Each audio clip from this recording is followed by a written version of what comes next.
नमस्कार दोस्तों, चलिए जानते हैं मध्य प्रदेश के तमाम बड़ी खबरों को केवल 5 मिनट में। लेकिन उससे पहले आप ये वीडियो कहां से देख रहे हैं हमें कमेंट बॉक्स में जरूर बताएं। साथ ही वीडियो को लाइक करके चैनल को सब्सक्राइब जरूर कर दें।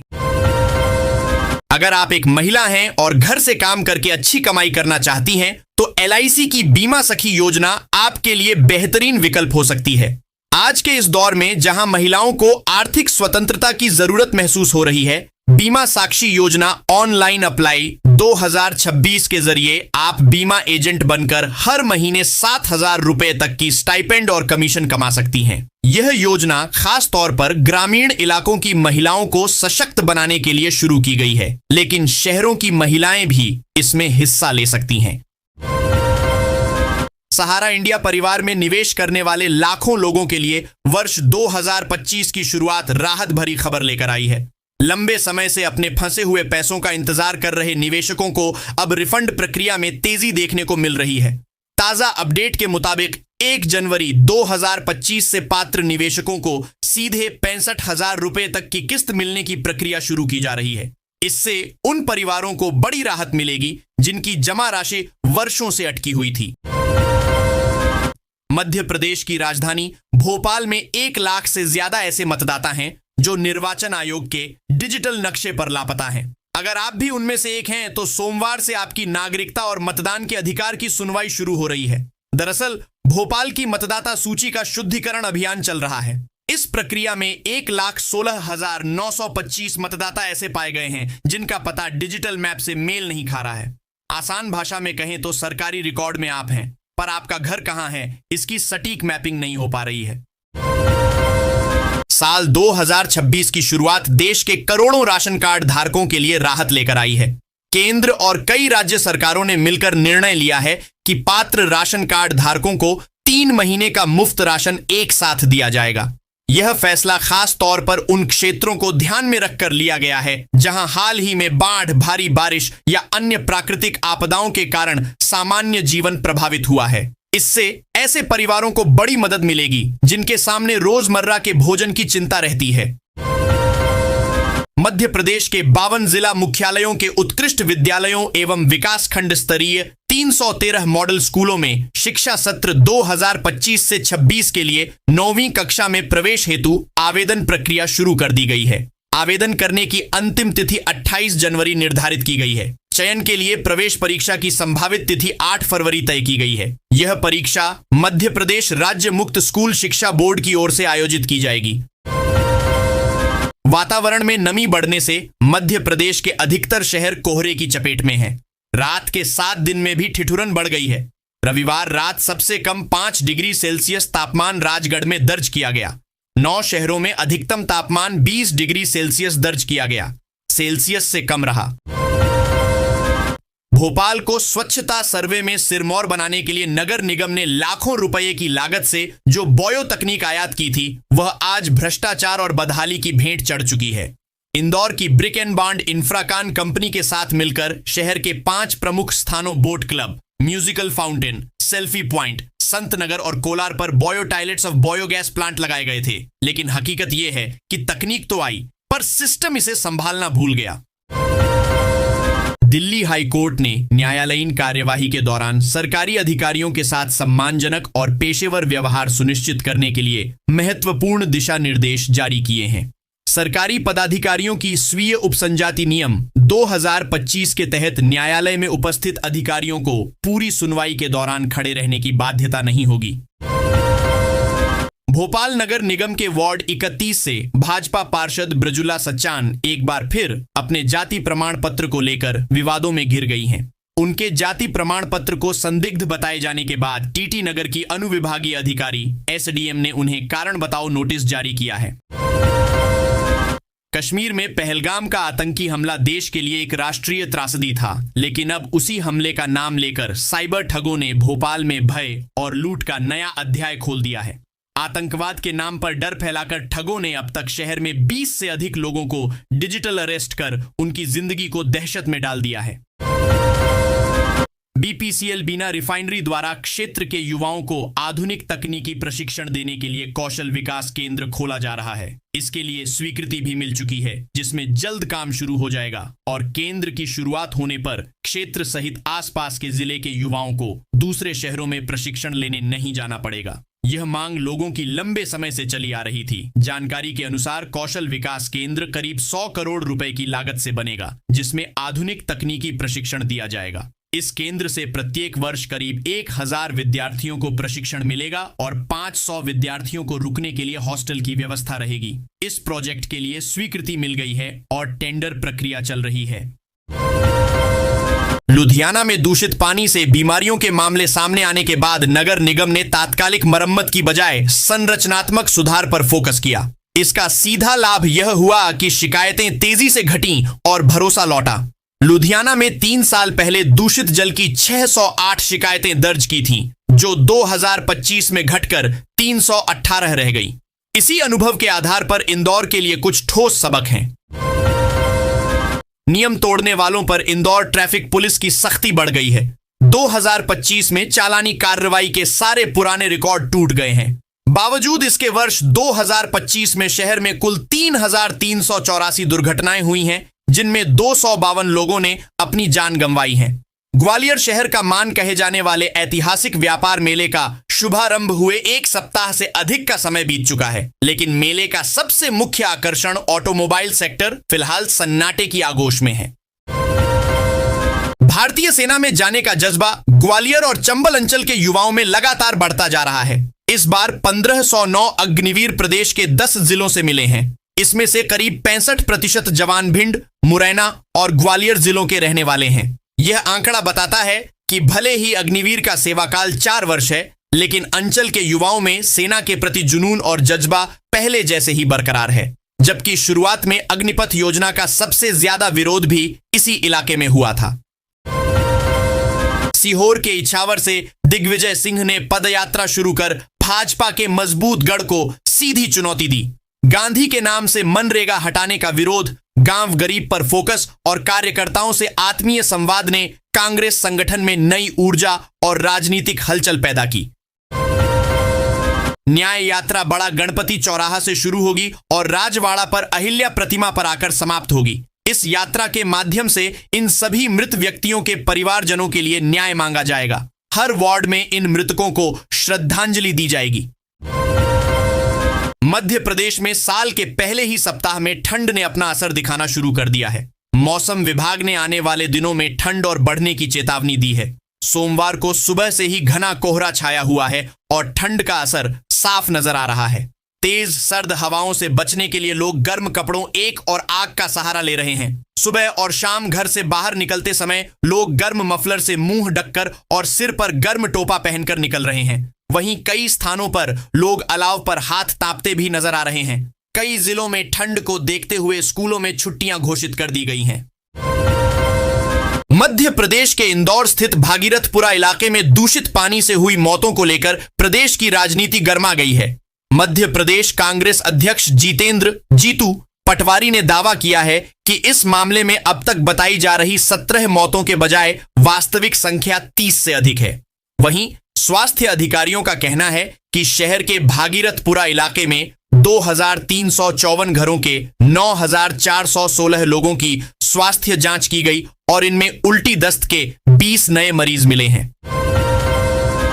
ग्वालियर में जल्द ही डाक विभाग का नया स्मार्ट पार्सल डिलीवरी सिस्टम एसपीडीएस लागू होगा, जो पार्सल डिलीवरी के पूरे अनुभव को और भी आसान और आधुनिक बनाएगा। अगर पोस्टमैन को घर पर कोई नहीं मिलता तो अब ग्राहक अपनी पार्सल को स्मार्ट मशीन से कलेक्ट कर सकेंगे। ऐसे काम करेगा, अगर ग्राहक पार्सल डिलीवरी के समय घर पर नहीं मिलते तो पार्सल स्मार्ट मशीन में रखा जाएगा। ग्राहक को मैसेज भेज बताया जाएगा कि पार्सल कहां रखा है। ग्राहक ओटीपी के जरिए मशीन से पार्सल ले सकते हैं। इससे डिलीवरी का रिकॉर्ड भी ऑटोमेटेड अपडेट हो जाएगा।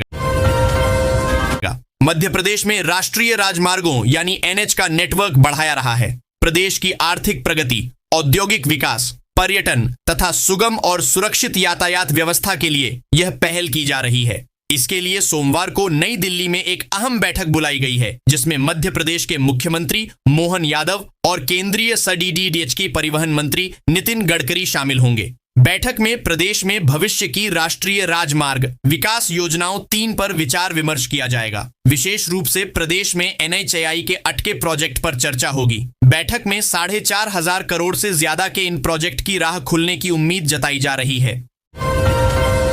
मध्य प्रदेश की आर्थिक राजधानी इंदौर के भागीरथपुरा इलाके में अब तक 17 मौतें हो चुकी हैं। बीते दिनों मंत्री कैलाश विजयवर्गीय के द्वारा एक विवादित बयान दिया था, जिसे लिखना पत्रिका की मर्यादा के खिलाफ है। इसी बयान को लेकर SDM देवास आनंद मालवीय के द्वारा एक आदेश जारी किया गया था, जिसमें प्रशासनिक भाषा की जगह सरकार विरोधी आरोप, आंकड़े और कैबिनेट मंत्री कैलाश विजयवर्गीय के खिलाफ आपत्तिजनक टिप्पणी शामिल थी। मामले को गंभीरता से लेते हुए उज्जैन संभाग आयुक्त आशीष सिंह ने SDM को सस्पेंड कर दिया गया। देश का दिल कहे जाने वाले मध्य प्रदेश ने सालों के इतिहास की गौरव गाथा और भारत की कई प्राचीन सांस्कृतिक धरोहरों को सैकड़ों सालों से संभाल कर रखा है, जो आज भी सांस ले रही हैं। उन्हीं में से एक है सांची स्तूप। आपने कभी नहीं सुनी होगी स्तूपों की ये रोचक कहानी। मध्य प्रदेश में कड़ाके की ठंड का दौर जारी है। सूबे के अंतर्गत आने वाले सतपुड़ा और विंध्य की मनोरम पहाड़ियों पर समुद्र तल से 1048 मीटर की ऊंचाई पर स्थित अनूपपुर जिले में स्थित पवित्र नगरी अमरकंटक में ठंड ने एक बार फिर अपना प्रचंड रूप दिखाया है। तापमान में अचानक आई गिरावट के चलते सोमवार सुबह अमरकंटक में बर्फ जमी नजर आई। नर्मदा नदी तट, मैदानों और खुले स्थानों पर रात का पाला जम गया, जबकि घास पर ओस बर्फ की तरह जमी रही। सुबह पूरा क्षेत्र अत्यंत गलन भरे वातावरण में डूबा रहा। मुरैना और भिंड जिले में 8 साल पहले चंबल एक्सप्रेसवे की परिकल्पना की गई, लेकिन उसके बाद 8 साल में 3 बार सर्वे हो गया और 5 बार इसका नाम बदल गया। लेकिन पिछले 3 सालों से यह ठंडे बस्ते में चला गया। अब 3 जनवरी को मुख्यमंत्री मोहन यादव, CM मोहन यादव ने अटल प्रोग्रेस वे समीक्षा की और इसके लिए प्रक्रिया आगे बढ़ाने के निर्देश दिए, तो एक्सप्रेसवे का जिन्न फिर बाहर निकलता नजर आ रहा है। वहीं बहस एक बार फिर छिड़ गई है कि इस बार इस दिशा में धरातल पर भी होगा या फिर इस बार भी ये शिगुफा ही साबित होगा। मध्य प्रदेश के उज्जैन आलोट भाजपा सांसद अनिल फिरोजिया का एक बयान सुर्खियों का विषय बन गया है। सांसद एक धार्मिक आयोजन के दौरान रतलाम जिले के पिपलिया पिथा गांव पहुंचे थे। यहां पर उन्होंने ग्रामीणों से कहा कि जब तक सड़क नहीं बनेगी वे गांव में वोट मांगने नहीं आएंगे। यह बयान सांसद अनिल फिरोजिया ने पिपलिया पिथा गांव में ग्रामीणों द्वारा 2.5 किलोमीटर लंबी सड़क के निर्माण में देरी की शिकायत के दौरान दिया। दरअसल ग्रामीणों ने सड़क न बनने की शिकायत की थी। इस पर सांसद फिरोजिया ने कहा कि जब तक सड़क का निर्माण नहीं हो जाता वे गांव में वोट मांगने नहीं आएंगे। टीकमगढ़ इंदौर में दूषित पानी पीने से 14 लोगों की मौत के मामले ने प्रदेश की राजनीति को गरमा दिया है। इसी क्रम में रविवार को जिला कांग्रेस कमेटी के नेतृत्व में गांधी चौराहे पर जोरदार धरना प्रदर्शन किया गया। कांग्रेस कार्यकर्ताओं ने हाथों में घंटे लेकर प्रतीकात्मक विरोध दर्ज कराया और प्रदेश की भाजपा।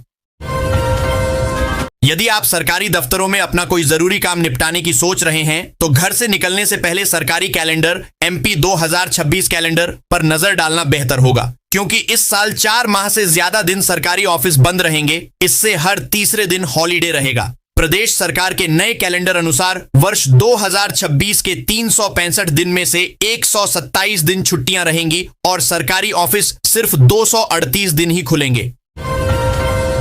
दोनों मूल्यवान धातुओं में तूफानी तेजी के बाद साल के अंतिम दिनों में भाव में सुधार देखा गया। नए साल में दोनों धातुओं के दाम में उतार चढ़ाव जारी रहा। इस सप्ताह में जहां सोने में 3,700 रुपए प्रति 10 ग्राम की गिरावट आई, वहीं चांदी में 3 से 4,000 रुपए की घटबढ़ चलती रही। शनिवार को सोना 1,38,000 रुपए प्रति 10 ग्राम तो चांदी 2,35,000 रुपए रही। इसके बाद भी भविष्य में कारोबारियों का रुख ज्यादा मंदी का नहीं है। देश भर में इन दिनों सरकारी कर्मचारियों, अधिकारियों और पेंशनर्स में 8वें वेतन आयोग 8वें पे कमीशन पर चर्चा जोरों पर है। केंद्र सरकार पिछले साल नवंबर में इसकी प्रक्रिया शुरू कर चुकी है। असम के CM हिमंत बिस्वा शर्मा ने नए साल के मौके पर प्रदेश में 8वें राज्य वेतन आयोग 8वें स्टेट पे कमीशन के गठन का ऐलान किया। प्रदेश के सरकारी अमले के लिए यह बड़ी खुशखबरी रही। इसी के साथ असम यह फैसला लेने वाला देश का पहला राज्य भी बन गया है। मुख्यमंत्री मोहन यादव रविवार को शाम को अचानक लोक भवन पहुंचे। उन्होंने राज्यपाल मंगूभाई पटेल से सौजन्य भेंट की। राज्यपाल ने डॉ यादव को उनकी सरकार के 2 वर्ष पूरे होने की बधाई दी। इस मौके पर मुख्यमंत्री मोहन यादव ने राज्यपाल मंगूभाई पटेल को प्रदेश में पिछले 2 साल में हुए विकास कार्यों की विस्तृत जानकारी दी। उन्हें प्रदेश सरकार की उपलब्धियों पर केंद्रित पुस्तकें भी भेंट की। सीएम मोहन यादव ने विशेष रूप से विश्व आर्थिक मंच 2026 की प्रस्तावित वार्षिक बैठक का जिक्र किया। उन्होंने राज्यपाल को बताया कि दावोस में होने वाली इस बैठक में एमपी के प्रोजेक्ट भी प्रस्तुत किए जाएंगे। मध्य प्रदेश में 2026 को कृषि वर्ष के रूप में मनाया जा रहा है। राज्य सरकार ने समृद्ध किसान समृद्ध प्रदेश का नारा देकर किसानों की आर्थिक उन्नति का लक्ष्य तय किया है। कृषि वर्ष 2026 के अंतर्गत किसानों के लिए सरकार की सभी गतिविधियां 3 साल का लक्ष्य निर्धारित कर संचालित की जाएंगी। मुख्यमंत्री डॉक्टर मोहन यादव शनिवार को कृषि और इससे जुड़े विषयों से संबंधित विभागों द्वारा तैयार की गई कार्य योजना की समीक्षा की। दिल्ली के एक वरिष्ठ नेता व पूर्व विधायक फर्जी दस्तावेज के फेर में फंस गए लगते हैं। उन पर भोपाल में एफआईआर दर्ज की गई है। दिल्ली के आम आदमी पार्टी आप के बड्ढे नेता पूर्व विधायक सोमनाथ भारतीय पर यह केस दर्ज किया गया है। उन पर अपने सोशल मीडिया अकाउंट से भ्रामक जानकारी फैलाने का आरोप लगाया गया है।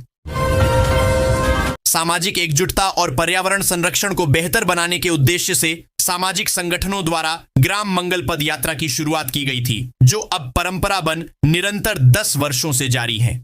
इस वर्ष 4 जनवरी को वारा सिवनी, कटंगी व लालबर्रा क्षेत्र के विभिन्न ग्रामों से श्रीराम पद यात्रा निकाली गई। इस पद यात्रा में हजारों श्रद्धालुओं ने शामिल होकर अपने अपने ग्रामों से रामपायली श्रीराम मंदिर तक की पद यात्रा की।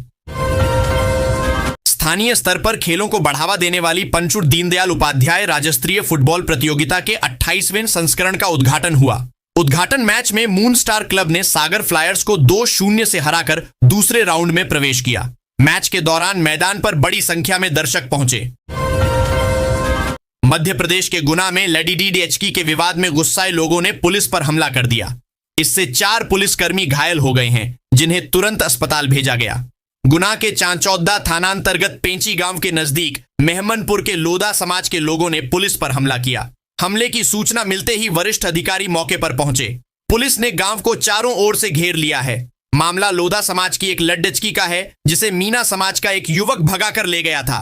समाज के लोगों ने लड्डचकी को उन्हें सौंपने की मांग की। इस पर विवाद बढ़ने पर लोगों ने पुलिस पर हमला कर दिया। जिले में अवैध खनन और प्रशासनिक लापरवाही का मामला सामने सुर्खियों में बना हुआ है। मामला लालबर्रा जनपद क्षेत्र की ग्राम पंचायत निलजी से जुड़ा है। यहां गांव के सरकारी तालाब से जेसीबी मशीन और दर्जनों ट्रैक्टरों के माध्यम से मुरम का अवैध उत्खनन व परिवहन किए जाने के गंभीर आरोप लगे हैं।